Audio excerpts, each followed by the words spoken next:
काही काहीला काय होतं मित्र, आता जून लागला, आपल्या शेतीची कामं सुरू झाली, पण काही काही शेतकऱ्याला लई किडा असतो, मोकार किडा. म्हणजे त्याच्या बांधाला इकून तास हानीन, तिकून तास हानीन, याचा बैल त्याच्या वावरात घालीन, त्याचं ट्रॅक्टर याच्या वावरात घालीन. म्हणजे नको ते, म्हणजे इतके बेकार शेतकरी काही काही. अरे कधी सुधारता रे तुम्ही? हा, जरा सुधरा. एक तर शासन शेतकऱ्याकडे योग्य यांना पहिना, शेतमालाला योग्य भाव नाही. एक तर निसर्ग अनियमित आहे, निसर्ग आपल्याला साथ देत नाही. आणि या सगळ्या गोष्टी असून तुम्ही असं येड्यावानी करता. जरा लक्षात घ्या, हे बांधव कोरणी जरा बंद करा. जरा तोच पैसा आपल्या परपंचाला लावा रे. कशाला त्या पोलीस स्टेशनचे कोर्ट कचेरीचे पोटं भरता रे दुसऱ्याचे?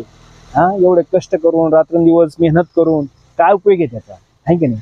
इकडे शासन तर आपल्याला योग्य भाव नाही. इकडे खताच्या याच्या त्याच्या प्रचंड किमती वाढत चालल्या. ही एक दुसरी गोष्ट आहे. तिथं एकत्रपणे याची गरज आहे, तिथं आपण येत नाही. आणि दुसरी गोष्ट, जर आपण शेतकऱ्याला जर समजून नाही घेऊ राहिलो, तर कोण शेतकऱ्याला समजून घेणार आहे की नाही? म्हणजे दुसरे लोक तर समजून नाही घेणार. आणि याच्यामुळे ह्या ज्या समस्या ना मित्रांनो, ह्या शेतकऱ्याच्या खूप वाढत चाललेल्या आहे. आणि याच्यामुळे आर्थिक बाजू शेतकऱ्याची एक ती बी कमकुवत होत चालली. कारण आपण दुसऱ्याचेच पोट भरून राहिलो. ईदभर जागा, भांडणं आपले आणि पोट त्यांचे भरून राहिले. अरे कधीतरी सुधरा, याचा विचार करा. जरा ठेपेर या, जरा ठेपेर. तरी आपल्याला निसर्ग साथ देत नाही, इकडे सरकार साथ देत नाही, म्हणून तरी बरे आपण, ठीक आहे नाही?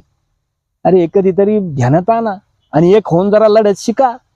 आपल्याला लय अन्याय रे मित्र हो, आपल्याला एवढा अन्याय आहे का शेतकऱ्याला योग्य मालाला भाव नाही. एकीकडे खताचे दर कुंकड, आपल्या शेतमालाचे भाव कुंकड, हे निसर्ग आलेला तोंडातला घास हिरून घेतो. ह्या गोष्टीचा जरा विचार करा. बस करा आता. काय अवघड समस्या आहे. आणि असंच जर चालत राहिलं ना मित्र हो, तर आपल्या पिढ्या बरबाद होत्या. पिढ्या हे ध्यानात ठेवा.